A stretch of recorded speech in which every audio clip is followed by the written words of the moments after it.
They preceded us and we honor their place in our lives.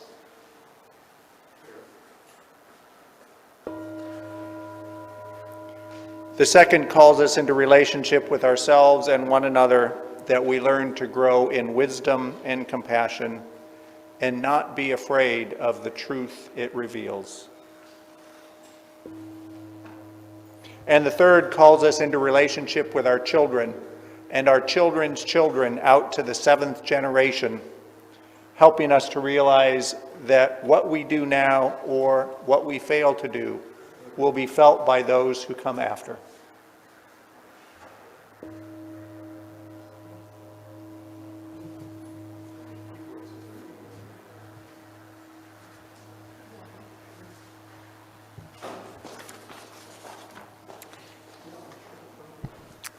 Good morning. I call you to worship with the words of Thomas Merton and Charles Enoch Wheeler. We are living in the greatest revolution in history, a huge, spontaneous upheaval of the entire human race. Not a revolution planned and carried out by any particular party or a nation or race, but a deep, elemental boiling over of all the inner contradictions that have ever been, a revelation of the chaotic forces inside everybody. This is not something we have chosen, nor is it something we are free to avoid. Let the knowing speak. Let the oppressed tell of their sorrows, of their salt, of their boundless grief. Since even the wise and the brave must wonder, let those who can endure their doubts speak for the comfort of the weary who weep to know. Know the truth about what our society has been throughout its history, what we have been given the opportunity to address. Come, let us worship and learn, so we will learn how to act.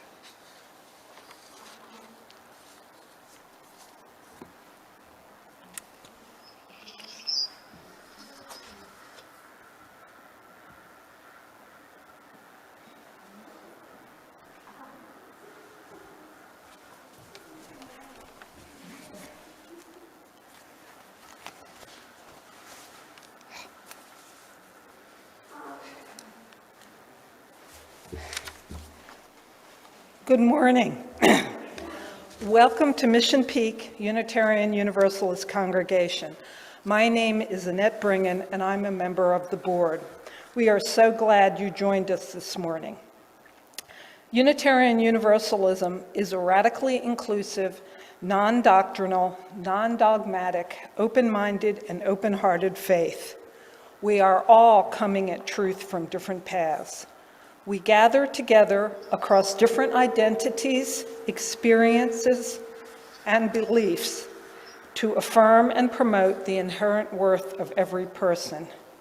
Together, we work to love this world, to heal the hurt in ourselves and one another, and to be the change we'd like to see in the world.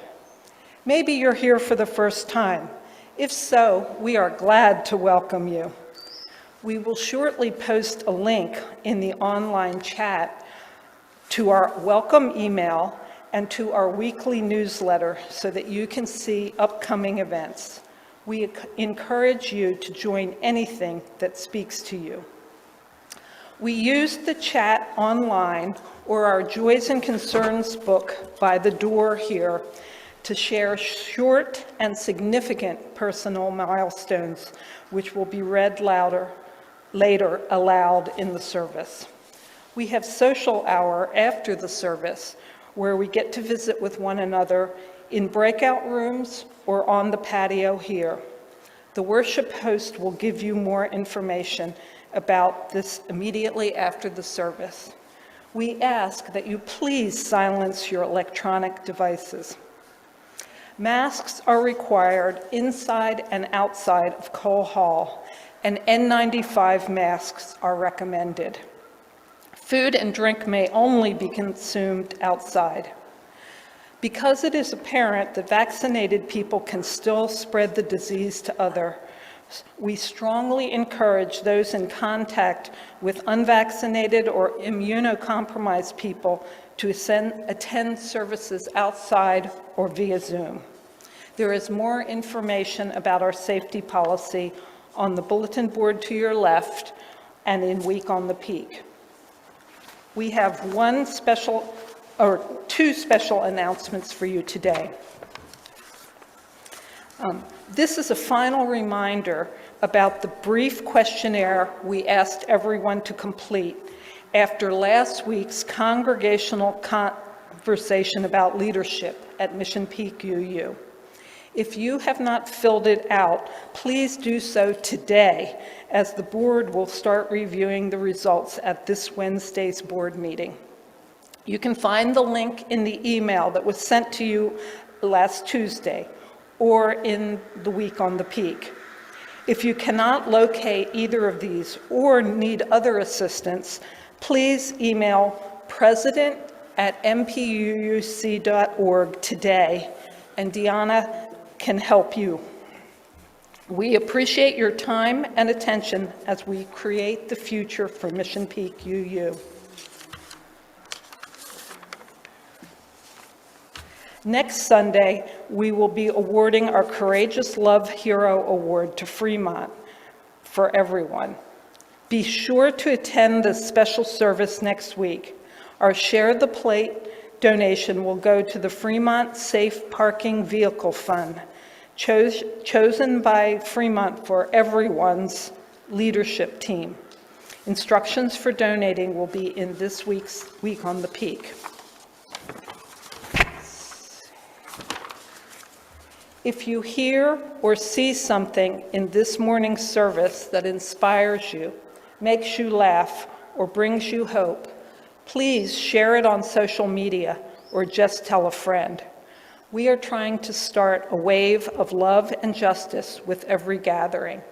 Thank you for joining us.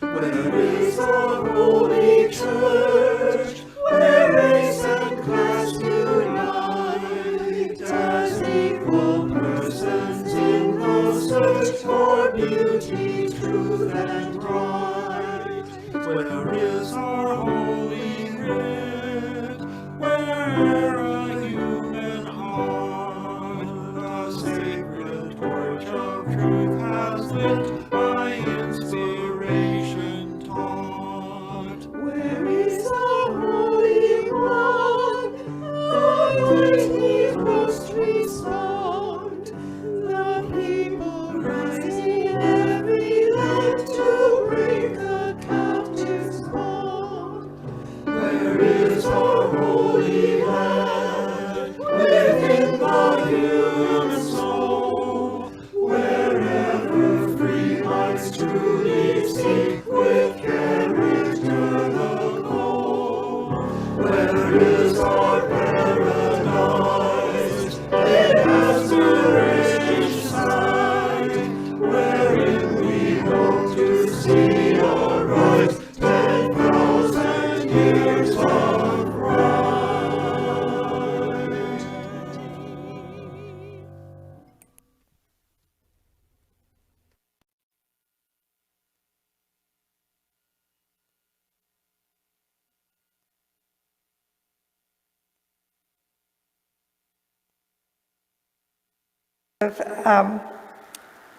Okay, please join me in reciting the words to light our chalice.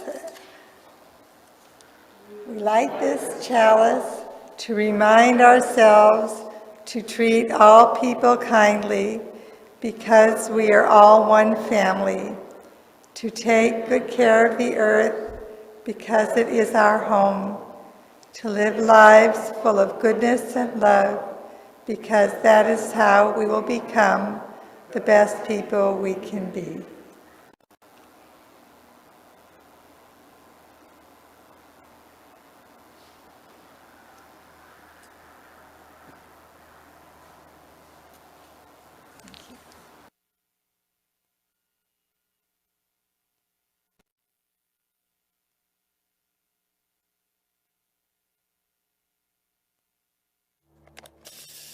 The caste system. The legend goes that the stories about the origins of the world were revealed to a chosen few through the musical vibrations of the cosmos. This select group of people were called Brahmins, who were priests, scholars, and teachers. We Brahmins can hear the universal music that tells us the secrets of the cosmos.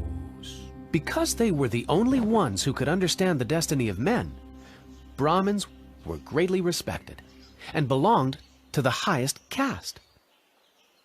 But what is a caste? A group of friends? No, a sports team! A cosmic music group? Good guesses, but that's not right. You see, a caste was a way of organizing people, giving them a place in society from the time they were born. Each child belonged to the caste in which they were born, and they usually had to fulfill this role for the rest of their lives. If a child was born into a family of Brahmins, the child would become a priest and would have many privileges. But he could usually never become, say, a warrior, which were the second most important caste, the Kshatriya. Rulers were also part of this caste. The warriors were strong and brave, but they would usually never be anything but warriors. They couldn't even marry a girl from another caste. In fact, they couldn't even talk to her. Oh! The third caste was the Vaishya, who were farmers, artisans, and merchants. And finally, there were the servants, called Sudras. But if you think being a servant was the worst job, then you're wrong. There were people even lower than the servants, called Dalits.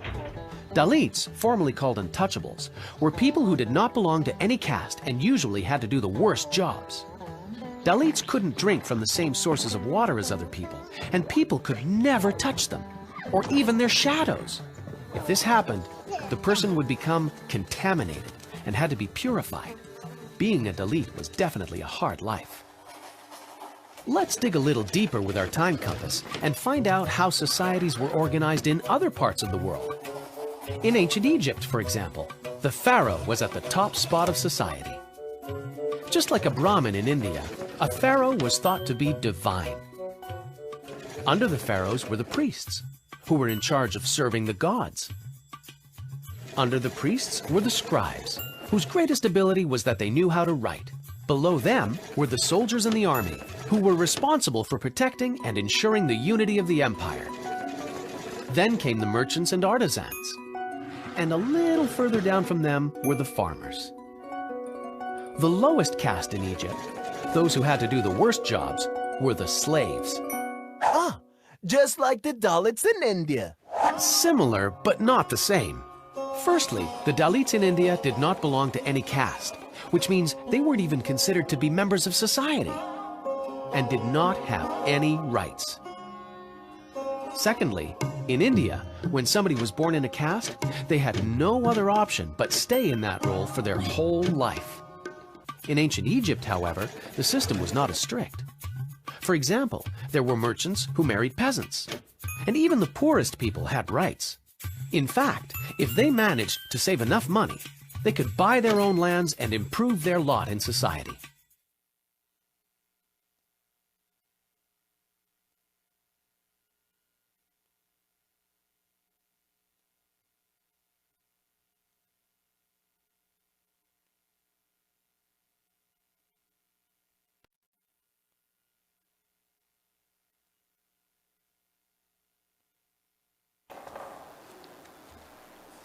It's now time for the offertory. We come together every Sunday and throughout the week for more than just ourselves. We come to support one another in the ministries that infuse infuse worth and meaning and dignity into our children, our youth, and our programs for learning and leadership, and our ministries in the larger world, including our efforts towards anti-racism and oppression. To donate to Mission Peak, you can donate to the addresses on the screen. You can mail a check to MPUC at our post office box. You can drop an envelope in the Mission Peak mail slot just at the end of the building here, or you can pay online at our website. Please make a contribution to these worthy causes by mailing your check or your address. And thank you for sustaining our efforts of our members, friends, and staff. Your contributions make loving, learning, and leadership more possible.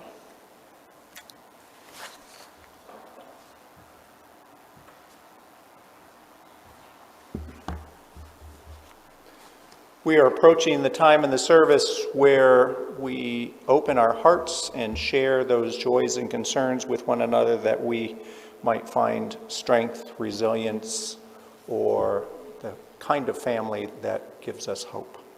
If you have a joy or concern that by sharing with us might bring you that hope, we invite you to write it very quickly in the book that Dawn is about to bring up, or in the chat if you are with us online. And if your joy or concern is more personal, we invite you to call me or Reverend Barbara for a personal conversation. If you would like to drop a stone in our stone garden silently, please do so as the video plays, and we will share our joys and concerns in just a second.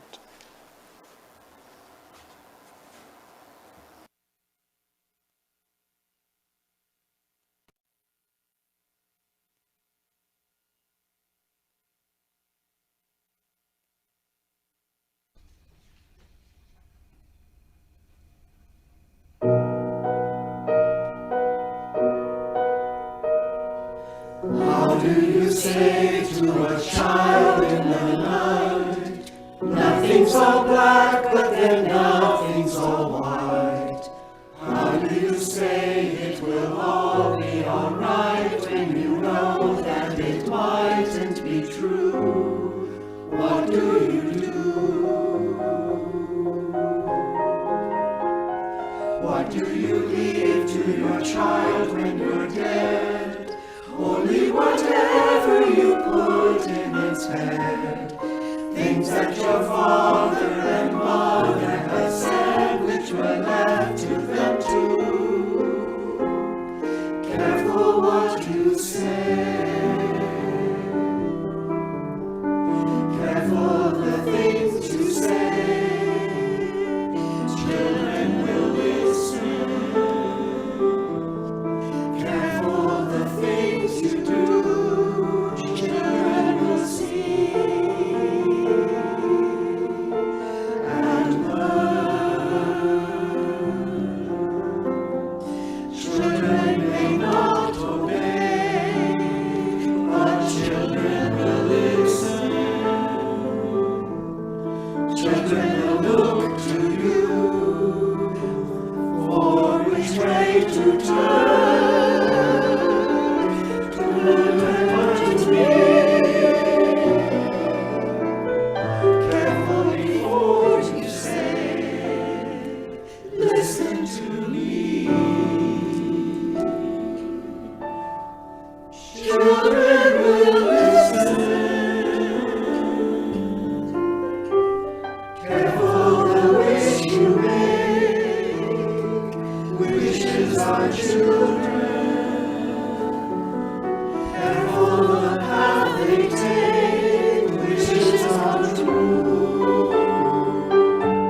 and sing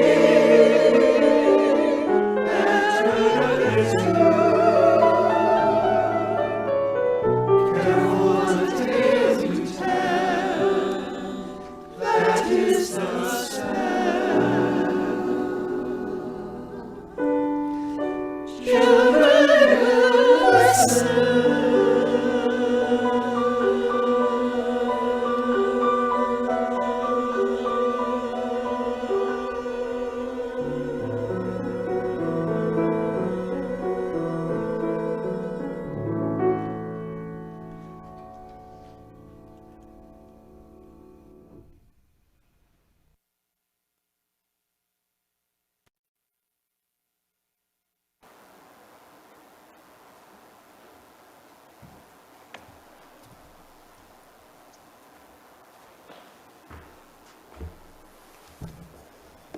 These are the joys and concerns that are on our heart today.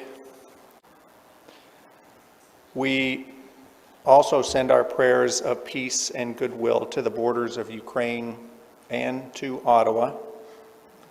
We send our prayers of justice to the city of Minneapolis, particularly to the family of Amir Locke.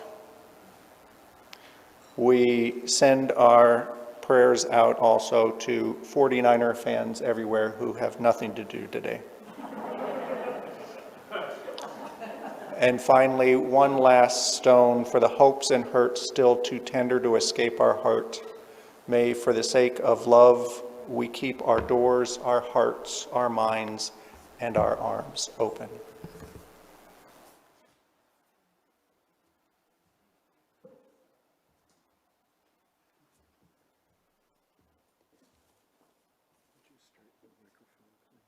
Yes.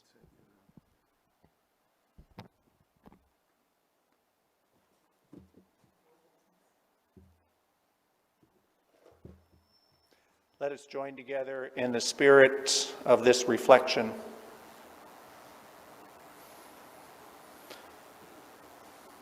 On May 25th, 2020,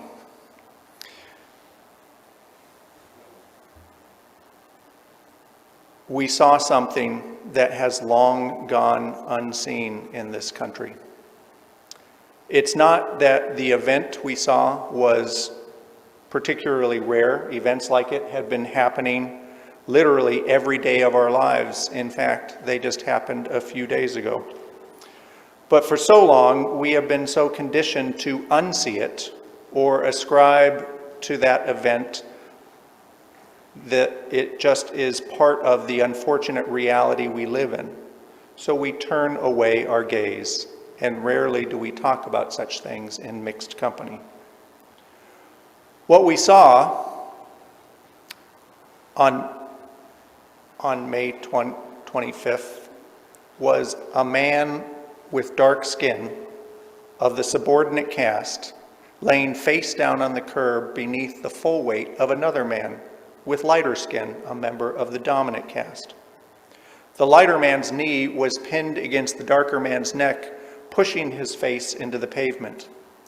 The lighter man could not move his hands because they were pinned beneath him in his pockets, indicating that this began as a casual encounter. The lighter man of dominant caste towered. The subordinate man pleaded. Authority and confidence stretched across one face, terror and pain across another. Several gathered around, responding to the darker man's gasp for air, his anguished begging. As the bystanders' protests, the man of dominant caste looked straight at them into the camera with indifference. Off camera, two other uniformed men with lighter skin from the dominant caste held down the darker subordinate man's hands and feet. A fourth man in uniform of Asian descent, thus not in the dominant caste, stood nearby watching, immobilized as though he was caught between his feelings and his role. We soon learned that the man on the ground, George Floyd, had been accused of trying to pass a counterfeit $20 bill. And like uncountable black men over the centuries, lost his life over what might have been a mere question or citation for people in the dominant caste. The darker, subordinate man on the ground called for his mom, and then he went silent. That day we saw a man die before our eyes, but like I say, it happens literally every day. What made this day different is the opportunity to unsee it was taken away. And what we didn't unsee began to widen the aperture and shed light on some invisible scaffolding underneath that particular event, creating connections between that moment and the countless others that preceded it in our history. Protests erupted from Bakersfield to Buffalo. During the next month, every state, indeed cities all across the globe, organized demonstrations of outrage. They toppled a statue of Jefferson Davis in Richmond, Virginia. All at once, the unseen started to rise and come into focus. And as the protests continued for well over a month, inching toward our patriotic holiday in July, people began to ask a question. It was a question first asked by activist and historian Frederick Douglass 100 years earlier. What to the American slave is your 4th of July?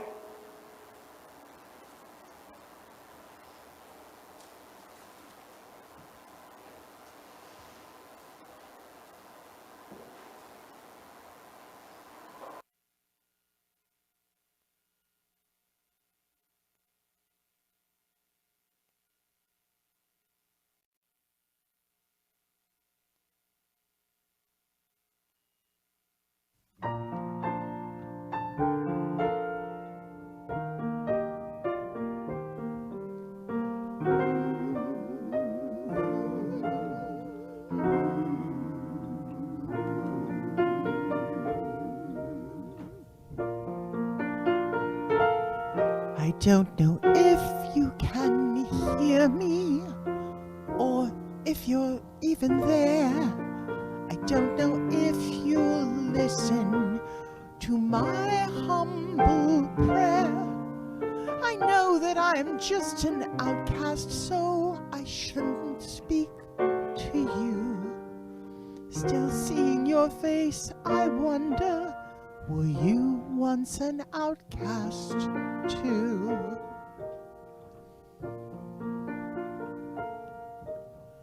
God help the outcasts, hungry from birth. Show them the mercy they don't find on earth. The lost, the forgotten, they look to you still. God help the outcasts, or nobody will.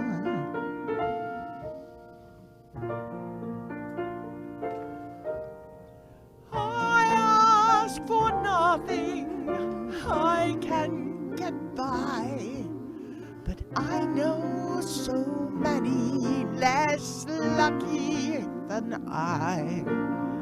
God help the outcasts, the poor, the downtrodden. I thought we all were the children of God. I don't know if there's a reason why some are blessed, some not, or why the few you seem to favor. They fear us, they flee us, they try not to see us. God help the outcast, the tired, the torn, seeking the answer to why they were born. Winds of misfortune have blown them about. You made the outcasts, don't cast them out. The poor, the unlucky, the weak and the odd. I thought we all were children of God.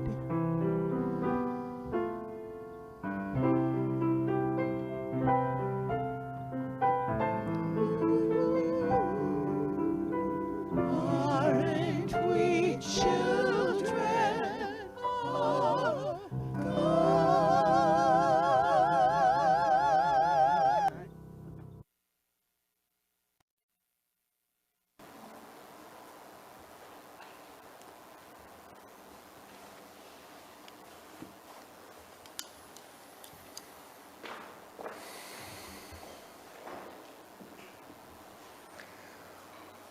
We know racism is ugly. For decades and even centuries, we've attributed racism to racists and other such contemptible people. Because since we know we are different, we sigh and reassure ourselves that eventually, when enough of the country learns to see things with the kind of tolerance and equality that we do, then racists and racism will simply fade away. But we have been repeatedly surprised that this has not been the case. We have felt startled, even a little unnerved, that not only haven't the racists dried up and blown away from our dandelion wish, they seem to be growing in number and audacity. We got a glimpse of that when Trump was elected to office and issued a number of racist dog whistles, and it seemed like nearly half the nation turned and wagged their tail. What if racism is not the full explanation? What if it's something actually deeper, something our discomfort has been keeping us from seeing? What do you think has been down below the surface of racism? What would happen if we started to dig deeper and see what's beneath each event? Trace how deep the ugly goes, how it gets its strength, where and how it takes root. How far do we have to dig before we're finally free?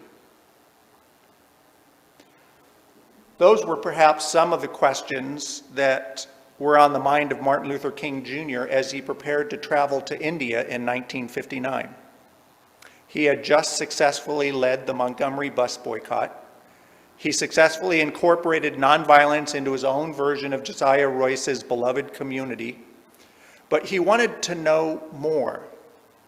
King had always been influenced and preferential to what was recorded in Henry David Thoreau's Civil Disobedience, and the way that teaching had been incorporated into Gandhi's nonviolent protests in liberating his people from the subjugation of British rule in India.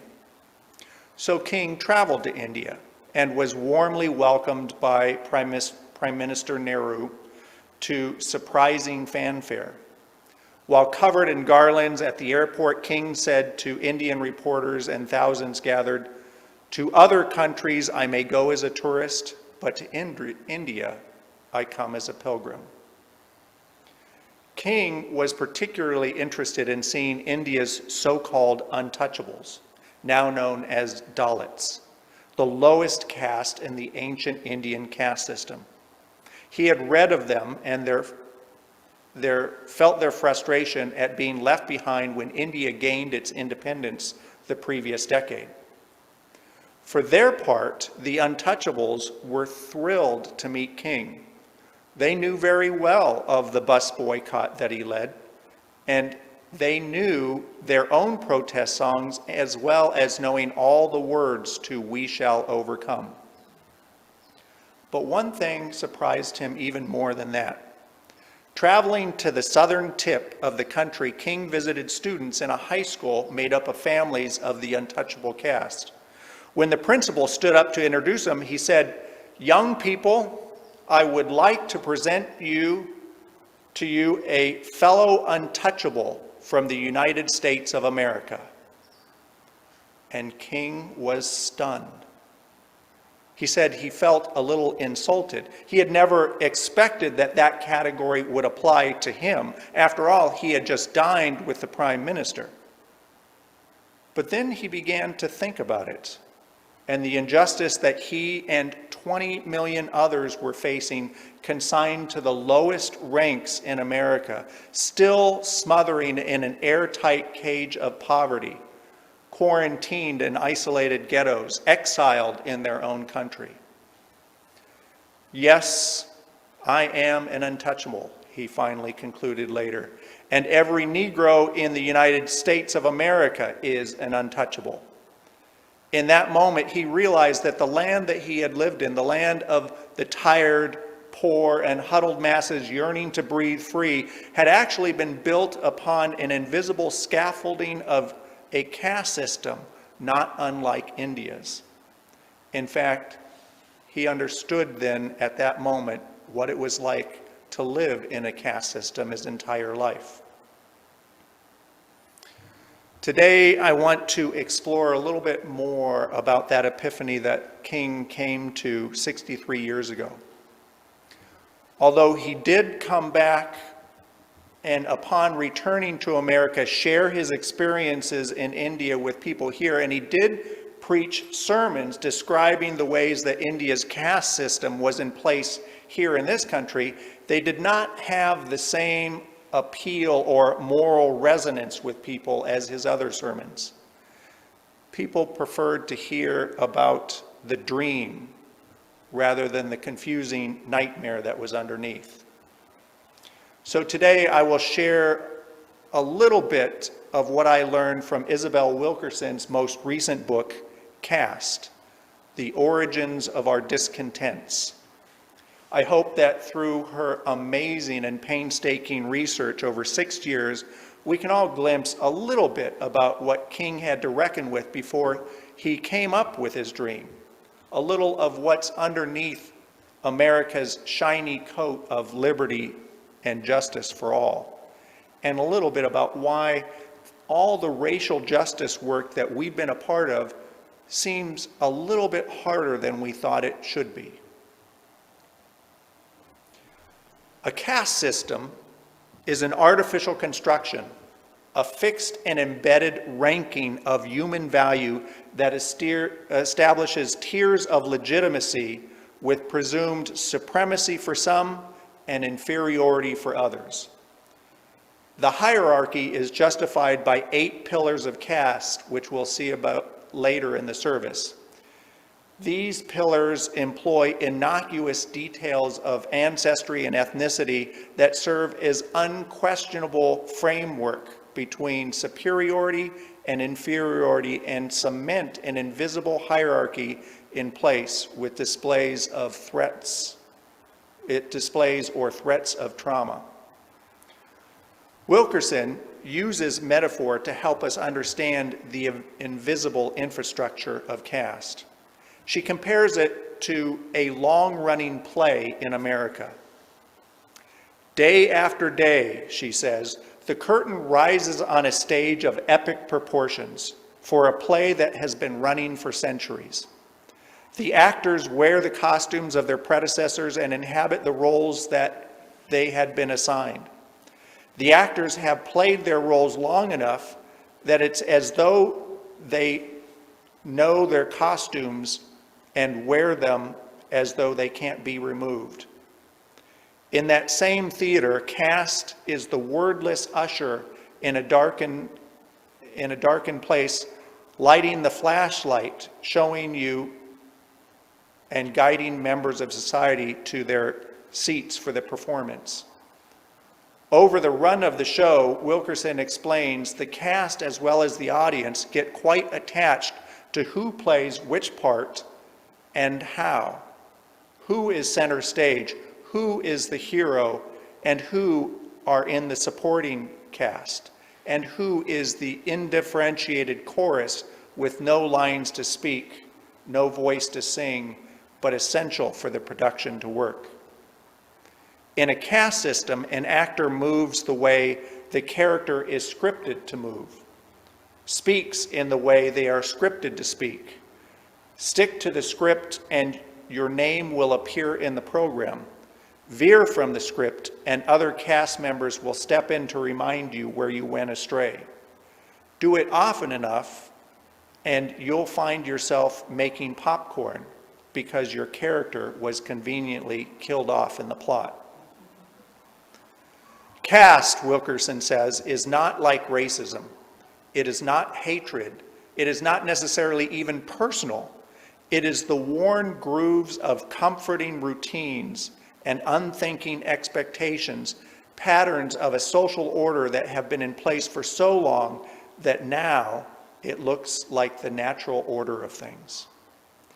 The hierarchy it creates has nothing to do with preference or hope or dreams. It has to do with power. Which groups have it and which groups don't. It has to do with resources, which groups are seen as worthy of them and which are not. And it has to do with respect, authority, and assumptions of competence. Who is accorded these and who is not? Sometimes, when a play is performed well enough, for long enough, people begin to notice. And it results in productions popping up in cities all across the globe for people who want to tell that same story. Consider the events of Berlin in 1934, just after the Nazi Party came to power. In June of that year, 17 Nazi bureaucrats came together to figure out a way to isolate Jewish people from the superior Aryan race. Those 17 bureaucrats weren't there to talk about extermination. That would come later. They were interested in figuring out an organizational and legal framework for establishing and maintaining a social hierarchy with the Aryan people on top. Their intentions were serious enough to bring a stenographer to record the proceedings. Franz Günther, the Reich's Minister of Justice, chaired the meeting and began by introducing a memorandum detailing the ministry's extensive search of other nations' systems of subjugation. In particular, they had been studying the United States and how it had been managing to marginalize groups of people and guarding its white ruling citizenry. In the words of Yale legal historian James Q. Whitman, they were exploring, quote, how to institutionalize racism in the Third Reich. And they began by asking how the Americans did it. Germany well understood the US's fixation on race purity. They were strong proponents of eugenics, the pseudoscience of grading humans by presumed group superiority. They knew that many leading Americans were part of the eugenics movement of the early 20th century, including the inventor Alexander Graham Bell, the auto magnate Henry Ford, and prominent Unitarian Charles W. Eliot, who served as the president of Harvard University.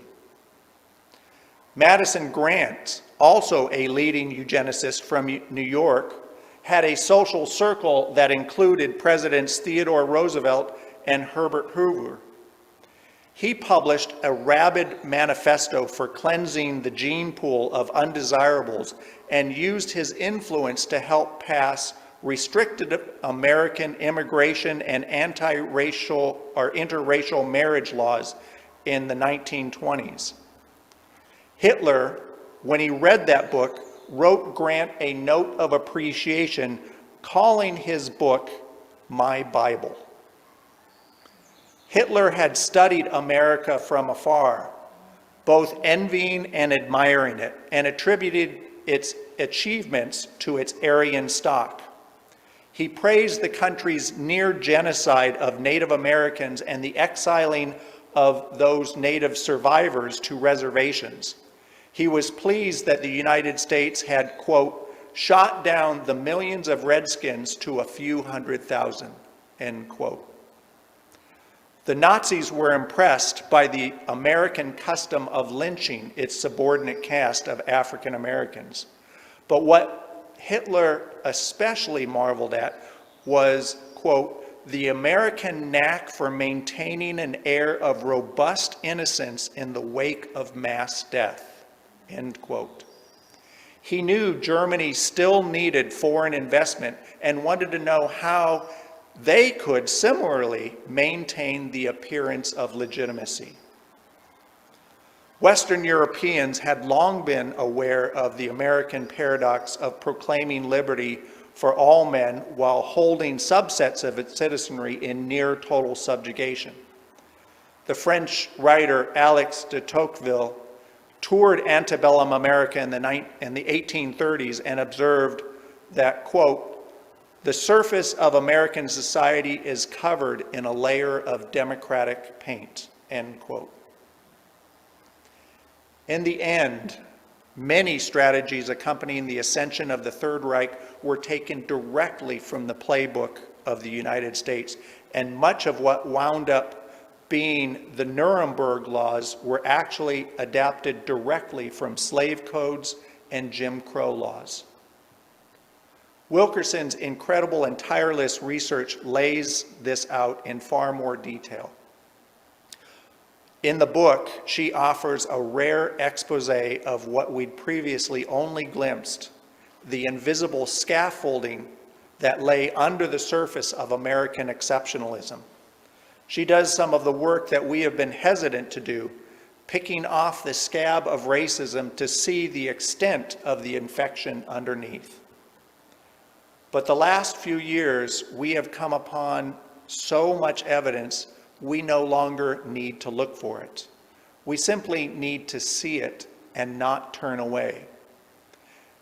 That is, we have to resist the privilege of caste, for to turn away is a privilege. We are entering now year 2 of coping with COVID. 2 years ago, leaders of this country watched as faraway workers in hazmat gear tested for what no one could see. They deluded themselves and told stories of American exceptionalism that it would somehow grant us, at the top of the pyramid, exemption from the sorrows of other countries. And yet the virus came. And it took root by planting itself in the gaps of disparity, the torn kinships and fraying infrastructure, and within the lower tiers of our country's not-so-invisible caste system. America quickly became the largest coronavirus outbreak in the world, and ironically, it's been the demand for freedom from those who seek it with entitlement that became the primary means of transmission of the virus to those at the bottom. While the virus itself does not discriminate who it chooses to target, we are different. Asian Americans were scapegoated for merely looking like the people from the part of the world where the virus was discovered. African Americans and Latinos began dying at rates much larger than the rest of the population due to pre-existing conditions, often tied to the stresses that are placed on marginalized people. But it was the caste-like occupations at the bottom of the hierarchy, grocery store clerks, bus drivers, package deliverers, sanitation workers, low-paying jobs with high levels of public contact that put them at a greater risk of contracting the virus in the first place. These are servant roles less likely to guarantee health coverage or sick days, but that allow the rest of society to shelter in place. We just crossed 900,000 deaths in this country from COVID, the highest of any nation. It is time we dared to look closely at what has been in front of us for a long time. Come to terms with the untested fragilities of our social ecosystem. The pandemic and the country's lack of readiness exposed what Harvard professor of international relations Stephen Volt called a failure of character of unparalleled proportions in U.S. history. The pandemic, just like the murder of George Floyd, has forced the nation to open its eyes to what it might not have wanted to see, but needed to. We are a civilization searching for its humanity, said Gary Michael Tartikoff, a social and cultural historian who attended a conference on caste in America with Isabel Wilkerson in 2018. He said, "We dehumanized others in order to build our salvation. Now we need to find our own humanity." May we here, may we in this faith understand that it takes courage to even look at what is unpleasant reality, the intentionally structured inequity on the scale of life and death. What we see will indeed trace lines of complicity back to us, but we have hearts big enough for this work. Indeed, it has been our hearts that have held this discomfort each time we saw that inequality and looked away. In the years to come, it will be those presented with the truth who refuse to turn away, who will join forces with those who have long known. And together we will fashion a new and honorable patriotism that finally lifts this nation to meet its purpose of liberty and justice for all. Amen, and blessed be.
Please join me in the chalice extinguishing words.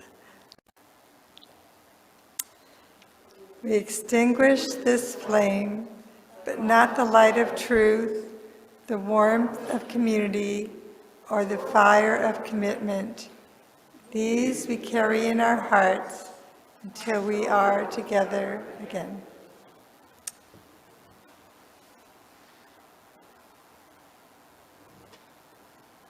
Friends, take your hands and place them over your hearts. Release the love that will connect us and bind us, not only to one another, but that will bind us not only to one another, but to the promise of liberty and justice for all, which is at the heart of our nation. May this be our prayer and our promise. Amen.